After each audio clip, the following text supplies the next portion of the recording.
Distribuição Europa Filmes do Brasil. Versão brasileira Lip-Sync, São Paulo.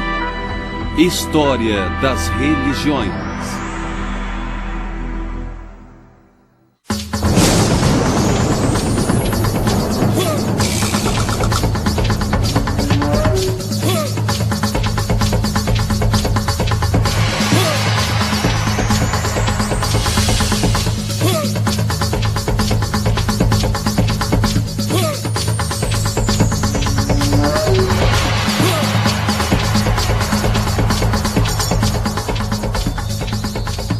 Religiões de pequenas sociedades.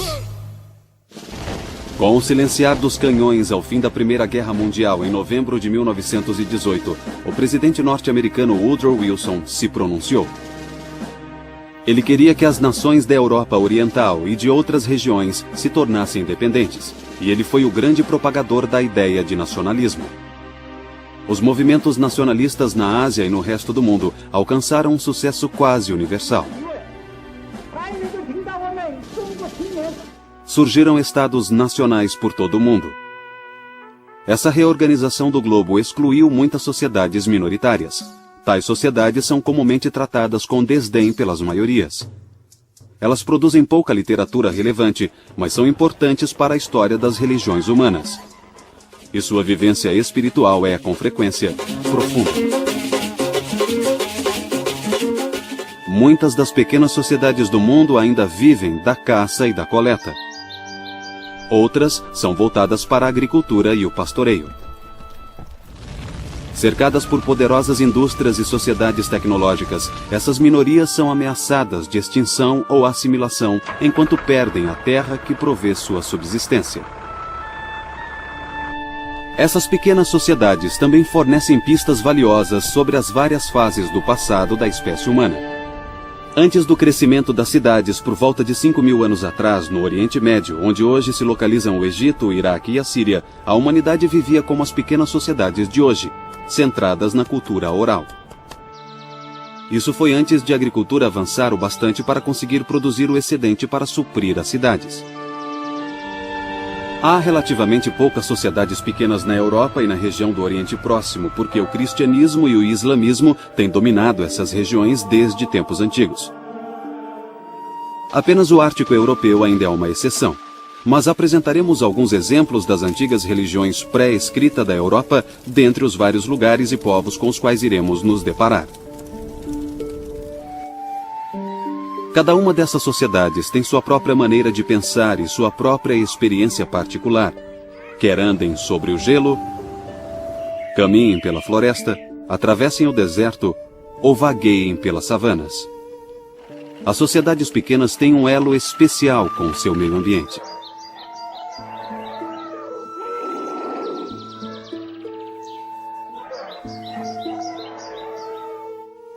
Uma das figuras religiosas mais importantes dessas pequenas sociedades é o xamã.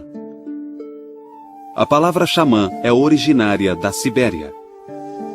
Significa um tipo de profeta que é dado a ter experiências e visões espirituais e é treinado para tornar-se um líder religioso. Em geral, o xamã é aquele que em uma sociedade caçadora e coletora tem o dom de perceber onde a pesca, os animais ou os frutos são abundantes. Geralmente, o xamã é do sexo masculino, mas em algumas sociedades pode ser do sexo feminino. Os xamãs são aqueles que usam métodos espirituais para ajudar os que sofrem. O termo curandeiro refere-se basicamente ao xamã entre as tribos norte-americanas e outros povos aborígenes. Os xamãs são também os visionários da comunidade que ajudam a fazer a ponte entre o céu e a terra. Assim como os sacerdotes, eles conduzem cerimônias e são os guardiões das tradições do grupo. O papel do xamã inclui as funções de curandeiro, mágico, sacerdote e sensitivo. As sociedades pequenas vivenciam um mundo muito mais disposto a atender os seres humanos. São povoadas de espíritos com os quais é possível se relacionar e em que os ancestrais habitam as proximidades. Esses espíritos se manifestam nas montanhas, nas estrelas, nos rios, no sol, nas plantas, nos animais e assim por diante. Os estudiosos modernos denominam essa visão de animismo. Apesar de haver muitos deuses e entidades sobrenaturais, essas pequenas sociedades têm um deus ou uma deusa suprema que governa todos.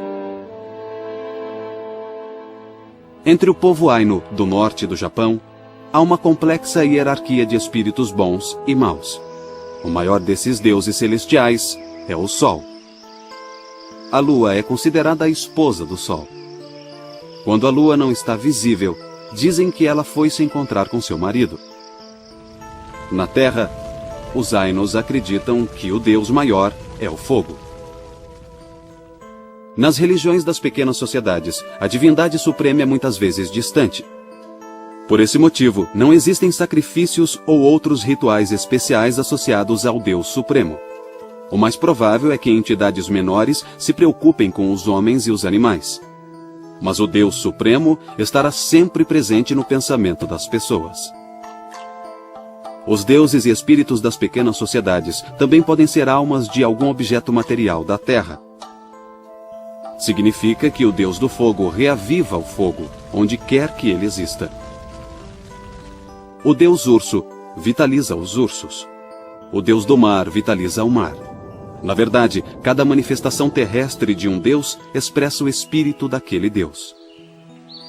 O Deus Supremo tende a ter certas características em quase todas as culturas, em particular nas pequenas. Primeiro, o Deus Supremo não é associado ao culto ritualizado, pois acredita-se que esse Deus seja indiferente aos seres humanos. Os humanos são criados, cuidados, recompensados e punidos por divindades menores. O Deus superior habita um reino celestial e normalmente não desce à terra. Acredita-se que ele ou ela resida nas regiões mais altas do céu, não tendo assim contato direto com seres humanos. As pequenas sociedades tradicionais pelas quais circula o xamã contêm forças poderosas que inspiram medo e alegria, atração e repulsa. Em resumo, forças que inspiram temor.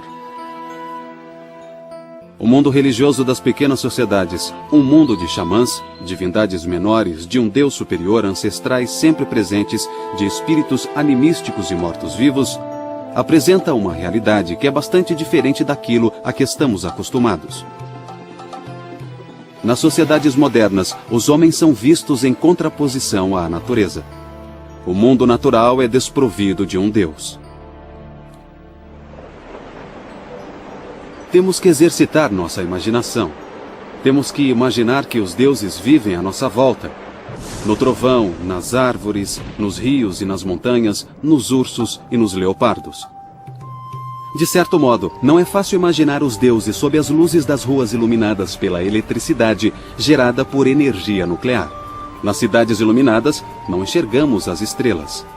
O mistério e o poder divino são mais difíceis de encontrar no mundo moderno que iluminou a noite, viajou até a lua e curou as principais doenças. Em muitas pequenas sociedades, o xamã é uma figura de elite, atraído para sua profissão pela hereditariedade ou pelo fato de ele ter tido uma visão ou sonhos repletos de significado.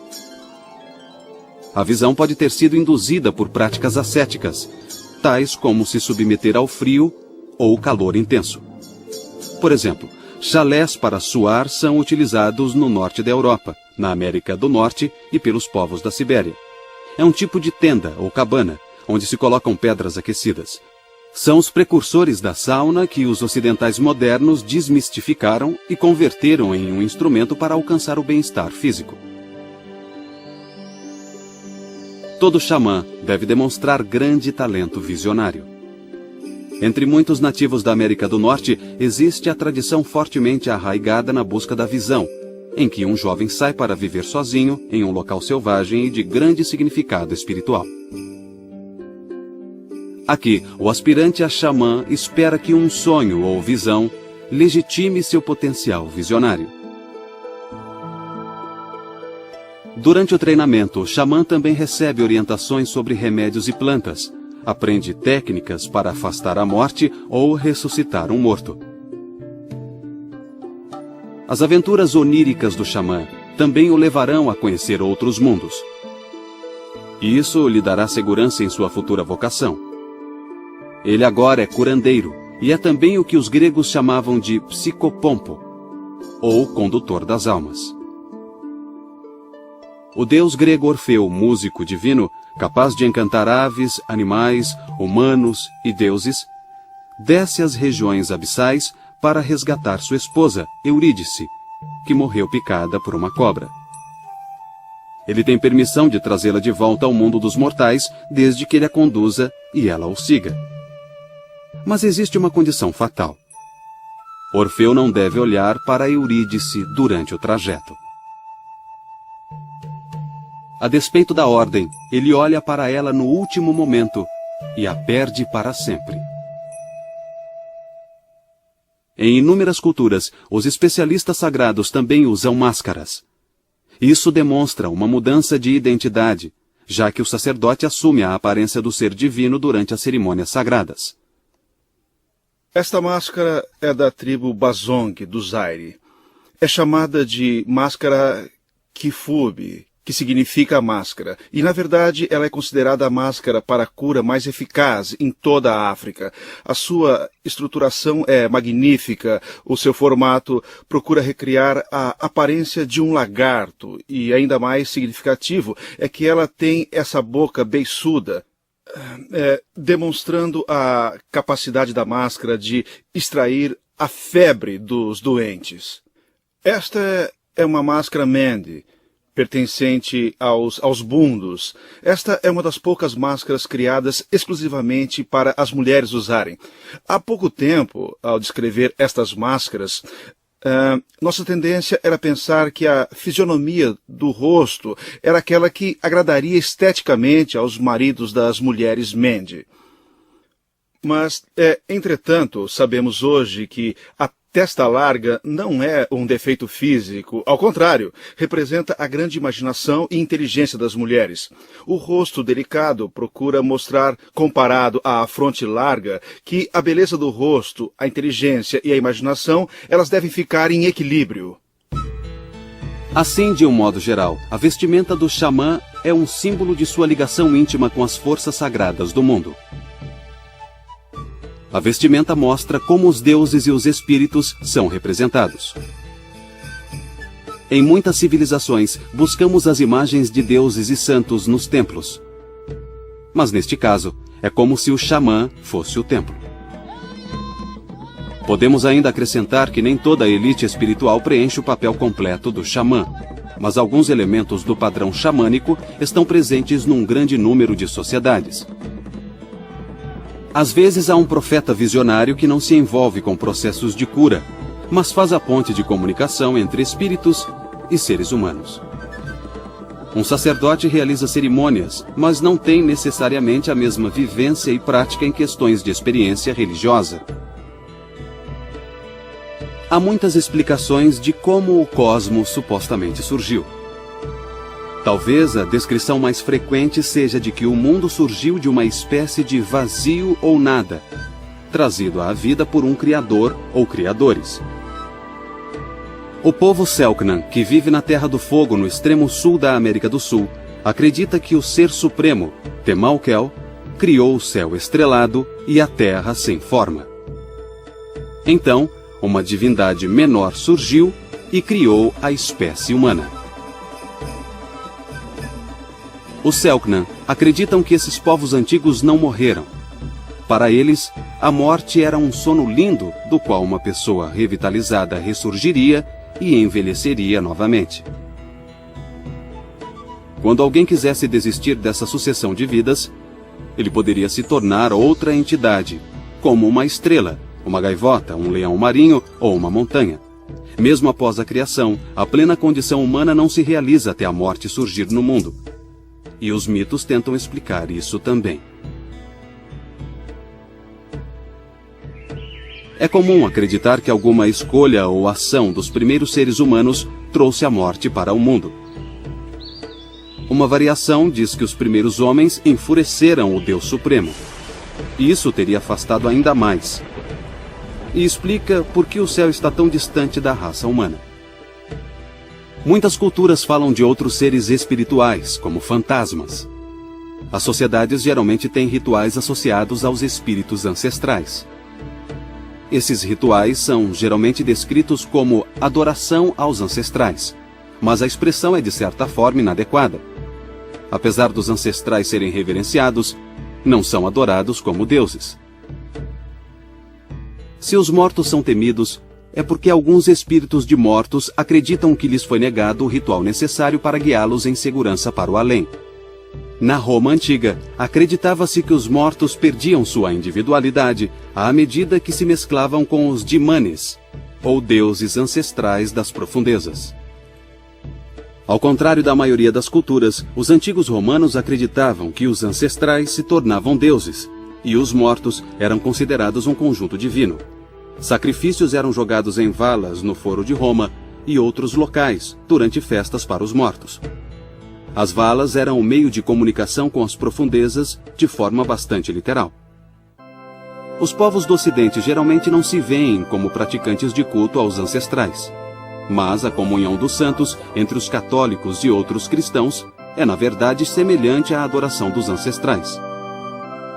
Os católicos romanos falecidos são considerados integrantes da Igreja Maior, a Igreja Universal, que acolhe os que têm vida eterna, cuja fé os levou à presença de Deus.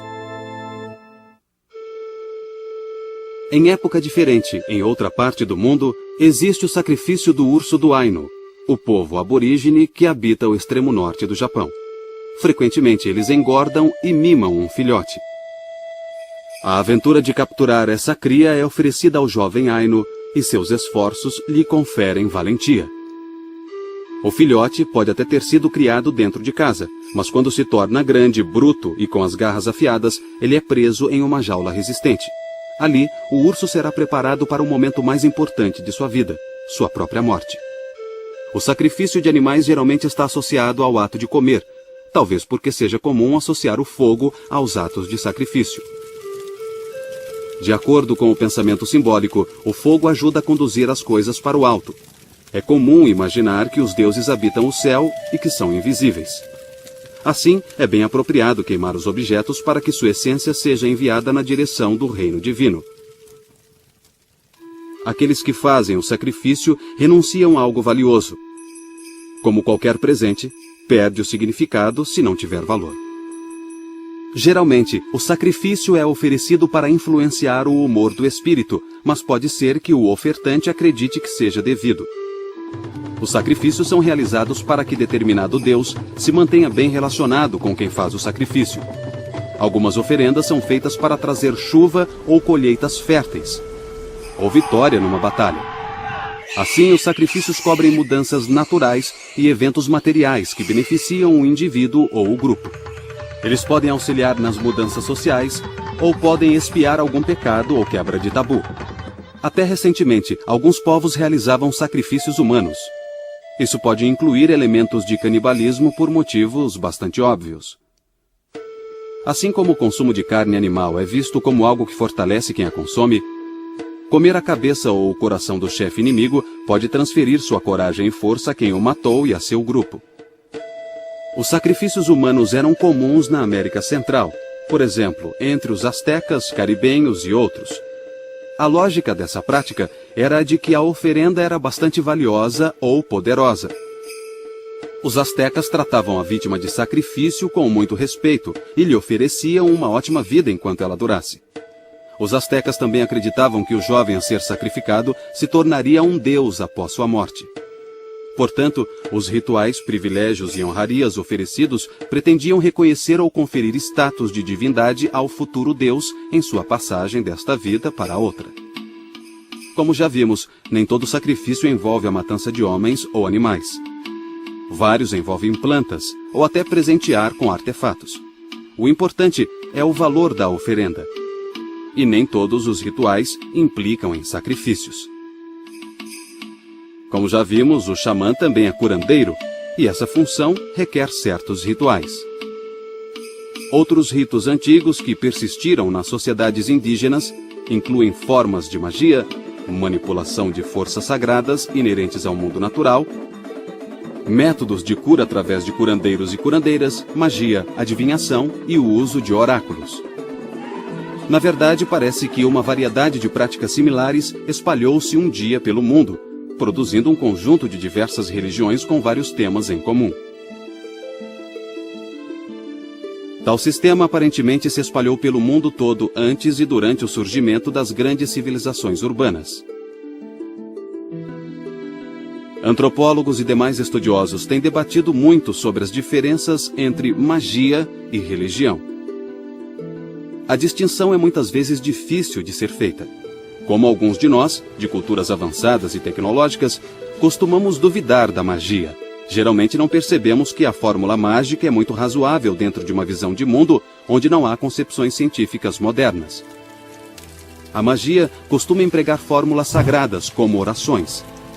As pessoas oram pedindo chuva porque pensam que o Deus do céu controla as nuvens de chuva, ou podem tentar manipular um poder secreto das nuvens.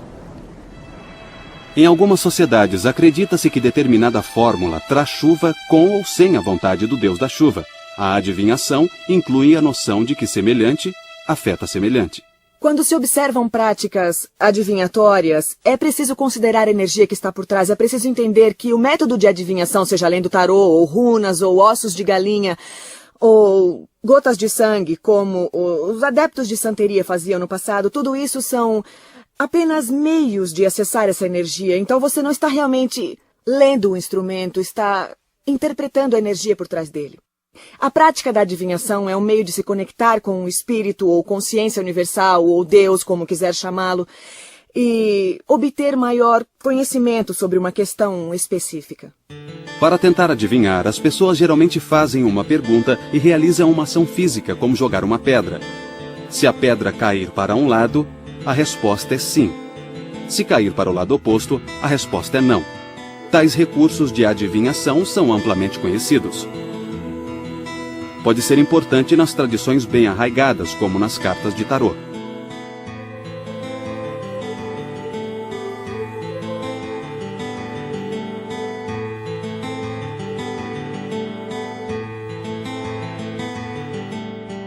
Muitas pessoas também acreditam no augúrio, que é a crença em presságios. Nesse caso, visões ou sons, tais como os de pássaros, podem ser indicadores de algum evento futuro. Os rituais de magia muitas vezes incluem a prática de bruxaria. Se uma pessoa sofre um infortúnio ou adoece, isso pode muito bem ser atribuído à ação maligna de uma bruxa. A arte da adivinhação, isto é, a leitura de oráculos, presságios e profecias, comumente inclui a tentativa de identificar o malfeitor para reverter o mal. Alguns autores ocidentais fazem uma clara distinção entre magia negra, que envolve intenção maligna, e magia branca. Muitas pessoas fazem uma distinção entre magia branca e magia negra. Magia é magia. Não existe absolutamente nenhuma diferença. Para mim, a magia é exatamente igual à eletricidade. A eletricidade flui pelo caminho mais curto. A magia tem seu próprio caminho e seu próprio fluxo. Como esse fluxo é direcionado ou aproveitado, determina se a magia está ou não sendo usada para o bem maior ou servindo aos propósitos individuais de alguém.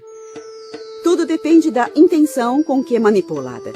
Se ela for direcionada para prejudicar alguém e esse mal beneficiar diretamente uma pessoa, a maioria das pessoas a rotularia de magia negra, enquanto a magia branca tem por finalidade curar, usar a mágica para curar.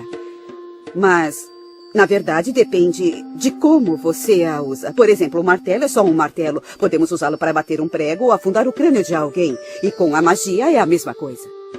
A palavra witch, bruxa, origina-se da palavra anglo-saxã Wicca e significa aquele que é sábio. Wicca não é satanismo. Não comemos criancinhas, não sacrificamos pessoas nem animais. Muitos dos estereótipos de hoje surgem diretamente do que foi divulgado por Hollywood. Wicca é uma religião de culto à terra, naturalista, que honra as duas faces da divindade, o deus e a deusa. E os seguidores de Wicca honram a terra. A bruxaria incorpora uma crença chamada de causalidade análoga. Uma pessoa pode influenciar outras através de meios naturais, tais como espetar uma boneca que se parece ou tem certa semelhança com a vítima em questão. Isso é o que muitas pessoas conhecem como boneca ou boneca de voodoo. A tradição voodoo utiliza bonecos que representam a pessoa contra quem o trabalho é feito e tem uma série de conotações negativas. Mas algo dessa natureza não serve apenas para prejudicar alguém. Pode também ser usado para curar, que era a sua função original.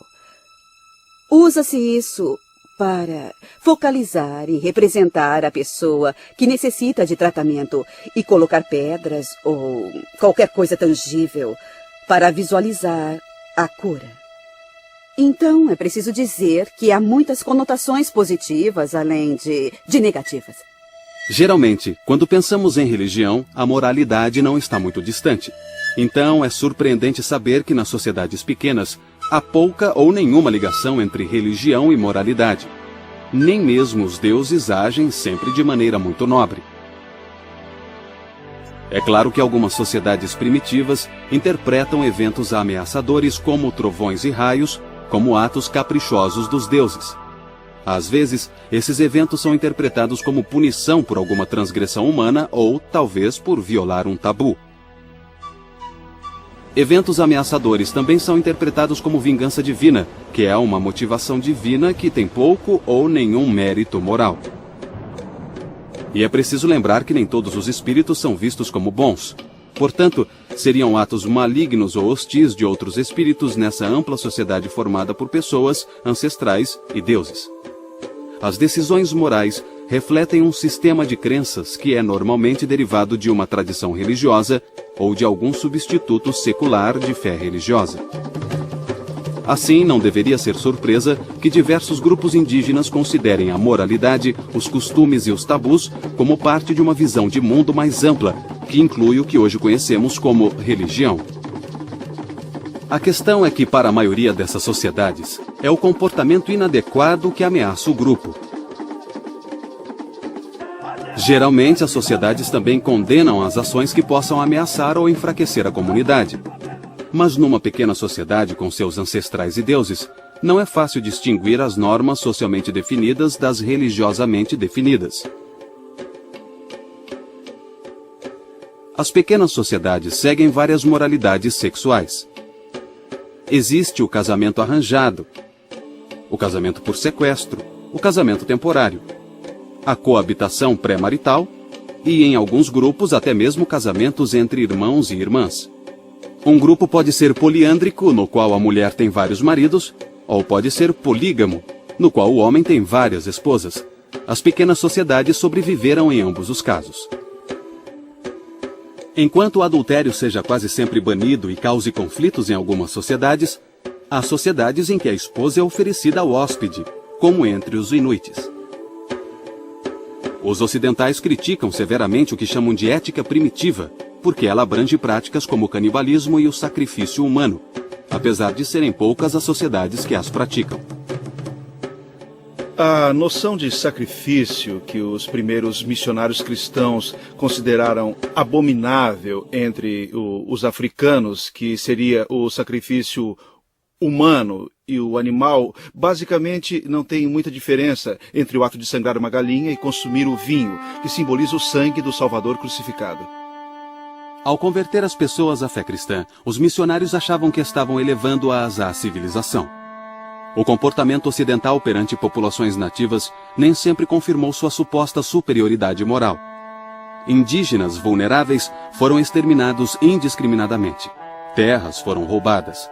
As mulheres nativas foram forçadas ao concubinato. Tudo isso dificilmente deu aos indígenas um senso elevado de ética ocidental. Práticas como a comunhão com os espíritos ancestrais são perfeitamente lógicas para muitos membros dessas pequenas sociedades, devido à sua visão de mundo e à sua concepção do significado do sacrifício. Para entender suas crenças e práticas, é preciso penetrar em seu mundo moral com compreensão e imaginação.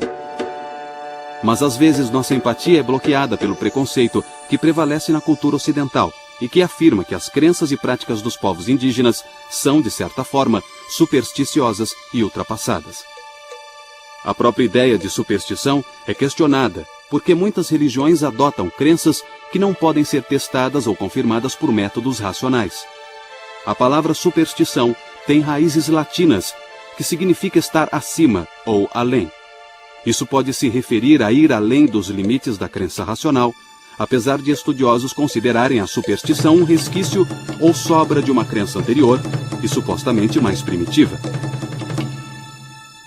Quanto a ser ultrapassada, algumas sociedades há muito consideram que a Terra e a vida humana são altamente interrelacionadas e integradas, uma ideia que combina com a ética ambiental moderna.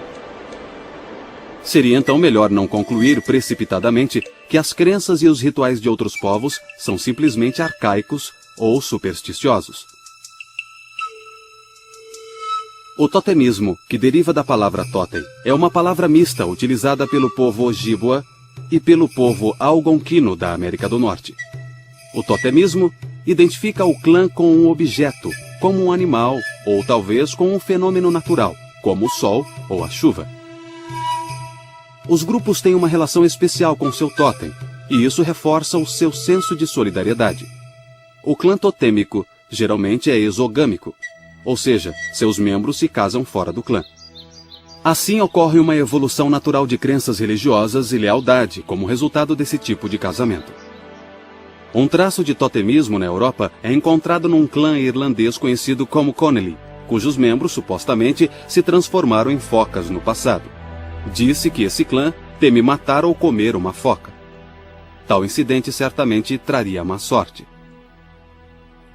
Um aspecto importante da religião na pequena sociedade está nos ritos de passagem que marcam mudanças significativas na vida de uma pessoa e em seu relacionamento com a sociedade. As transições mais importantes são o nascimento, a puberdade, o casamento e a morte. Cada passagem é identificada de acordo com os costumes, tradições ritualísticas e poderes conferidos aos anciãos, xamãs, sacerdotes e assim por diante. Tudo isso é organizado para assegurar a estabilidade do grupo. Muitos povos acreditam que um tipo de morte é vivenciado durante essas transições vitais. A pessoa supostamente morre para a vida anterior antes de renascer em uma nova vida. Vida e morte são um estado de renascimento. Um não é melhor do que o outro. Um nascimento é igual ao outro, e assim a morte é apenas um estado de renascimento. A vida e o espírito do homem nunca deixam o universo. É uma expressão universal, é uma aura, uma energia que se entrelaça com todas as coisas. Assim, a estrutura física deve descansar, pois a vestimenta física é como uma roupagem, ela se desgasta. E através de energias diferentes que temos que suportar, nós sabemos quando chegou a hora de deixar o corpo físico e partir para o celeste. A primeira iniciação vem depois do nascimento, quando a sociedade incorpora ritualmente um novo ser humano no seio da comunidade.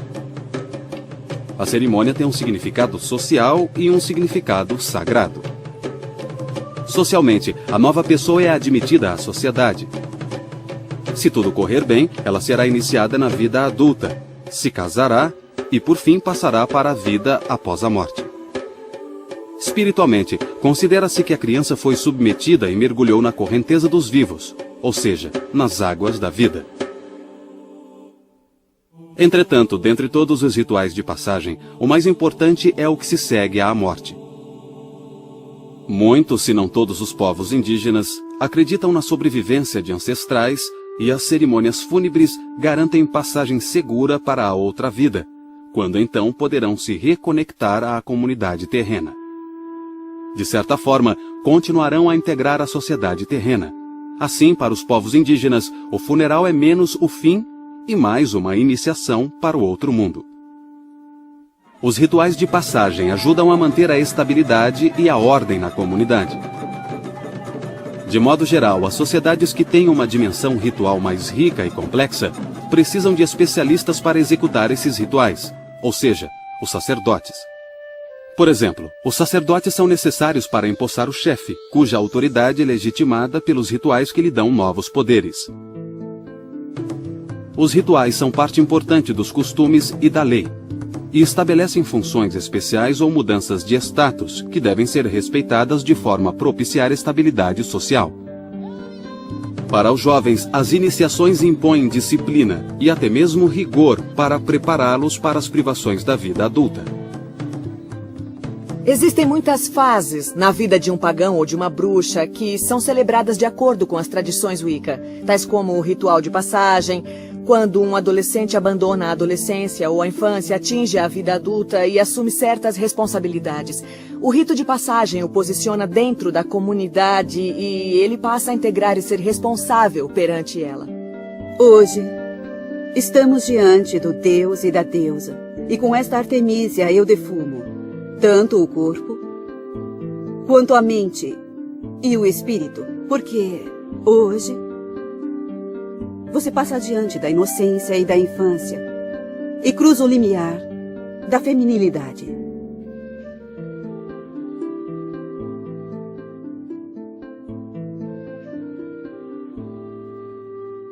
O xamã influencia a noção de tempo e espaço da comunidade. A compreensão dessas ideias é um aspecto importante das dimensões filosóficas ou doutrinárias de uma religião. Os deuses atuam em um tempo mítico, algo que os aborígenes australianos chamam de período onírico, ou de sonho. O tempo mítico é como o tempo cronológico, mas não é exatamente a mesma coisa, assim como os confins do espaço não são como o espaço comum. Os deuses vivem e atuam ao nosso redor, mas eles também existem nesses hipertempos e hiperespaços. Já que se acredita que o xamã domina o tempo e o espaço ao viajar, ele é capaz de ligar o momento da criação ao presente. Como as religiões convergiram e se desenvolveram ao longo dos séculos, alguns dos temas antigos começaram a se desenvolver separadamente. A sociedade tornou-se mais diferenciada e vários aspectos da prática e da vida xamânica foram reformulados. O impacto mais profundo nas sociedades pequenas ocorreu durante o período moderno, quando a terra foi dominada, primeiro pelos impérios e depois pelos estados nacionais.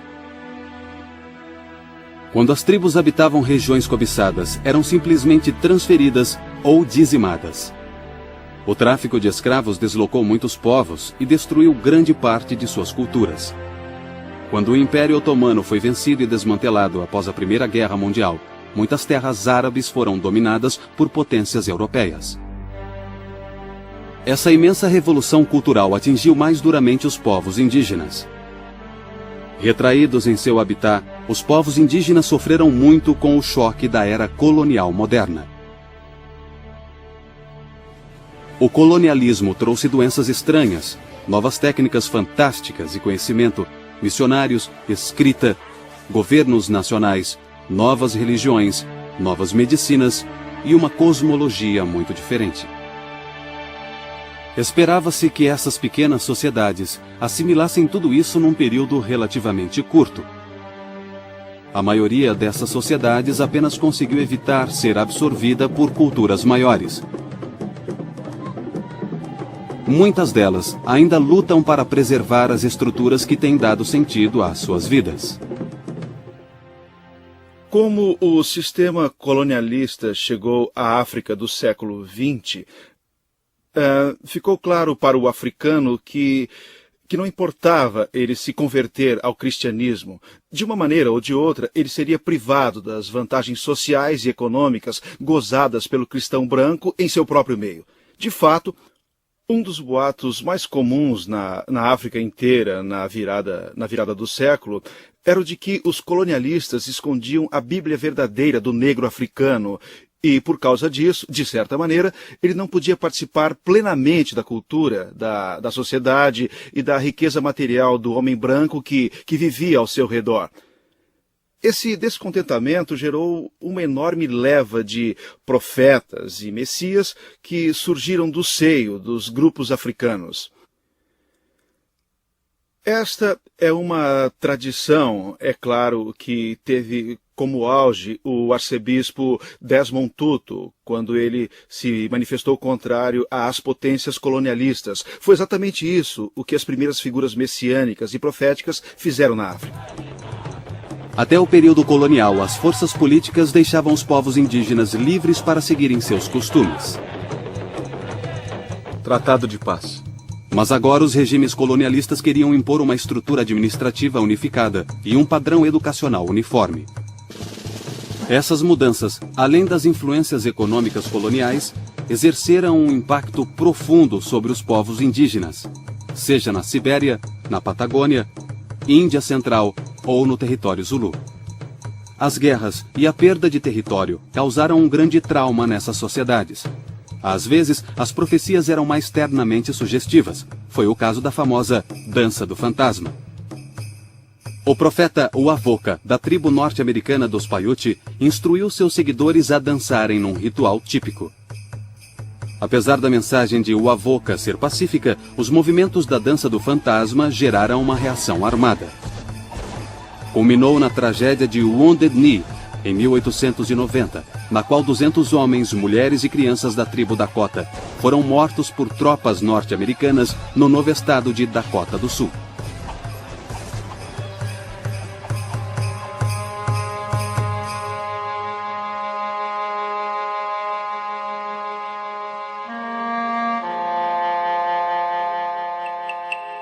O épico maia intitulado Chilam Balam também teve esse efeito perverso, porque previa que o deus maia Kukulkan, conhecido como Quetzalcoatl pelos astecas, retornaria um dia para governar.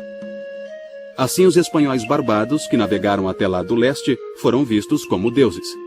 Os maias foram cruelmente conquistados em meio a uma carnificina. Nem todos esses movimentos sobreviveram, mas testemunham tentativas de lidar com mudanças novas e dolorosas. Os Zulus foram derrotados pelos britânicos em 1879 na Batalha de Ulundi, e leis posteriores os destituíram do direito à terra. Por quase um século, o espírito do povo Zulu tem sido massacrado. Mas é preciso lembrar que sinais de renovação, desespero e esperança ressurgem em todo o mundo entre os diversos povos ameaçados pela expansão ocidental. Em algumas pequenas sociedades indígenas, há um movimento superior aos movimentos religiosos por um amplo conceito de mobilização de todo um povo ou região cultural. Nessas regiões, as religiões multifacetadas de antes tenderam a se aglutinar. Novas vozes foram ouvidas entre os povos indígenas. A tendência emergente de agrupar imensas regiões culturais mostra o crescimento de uma autoconsciência entre os povos indígenas. Isso pode levar a uma concepção mais ampla e mais coletiva de suas religiões. Por exemplo, existe uma insistência crescente no interesse e na preocupação dos indígenas com respeito ao meio ambiente. A visão tradicional de que a natureza é animada pelos espíritos gera um impulso de cuidar da natureza como parceira. Os povos indígenas são especialistas em conviver com o seu meio ambiente. Eles sabem como viver em circunstâncias bem diferentes daquelas das nossas sociedades tecnológicas. Ao longo dos séculos, as grandes civilizações absorveram elementos de culturas indígenas mais antigas, transformando seus rituais em ritos que têm um novo significado. Apesar das similaridades imemoriais entre os povos mais antigos e os mais modernos, as influências modernas ainda podem ser avassaladoras. O xamã perde parte de seu poder quando a rena não é caçada, e sim arrebanhada por helicópteros visando lucro. O barco a motor é mais veloz que a canoa Dayak, e a antiga extração de leite dos Todas, nas montanhas Nilgiri, no sul da Índia, é substituída por métodos mais científicos de agricultura. A mesma integração da pequena sociedade a expõe a armas, bebidas alcoólicas, rádios e oportunidades de viagem. Isso não significa que as religiões indígenas irão desaparecer, embora algumas talvez desapareçam. Elas sem dúvida serão alteradas em parte ao se misturar com as grandes tradições, principalmente o cristianismo. Elas também serão reinterpretadas quando confrontadas pelas mesmas forças que levaram outras tradições a serem reinterpretadas. O significado individual delas pode se fundir a unirem forças ao redor do mundo para defender seus direitos e suas tradições. Mas ainda podemos aprender algo com elas. O naturalista americano Ralph Waldo Emerson disse bem: Aquele que vaga pelas florestas percebe o quanto era natural para a imaginação dos pagãos encontrar deuses em cada bosque e em cada nascente. Para o pagão, a natureza não parece estar em silêncio, mas sedenta e ávida para irromper em música. Cada árvore, flor e pedra é investida por ele de vida e de caráter. E é impossível que o vento, que sopra um som tão expressivo por entre as folhas, não signifique nada.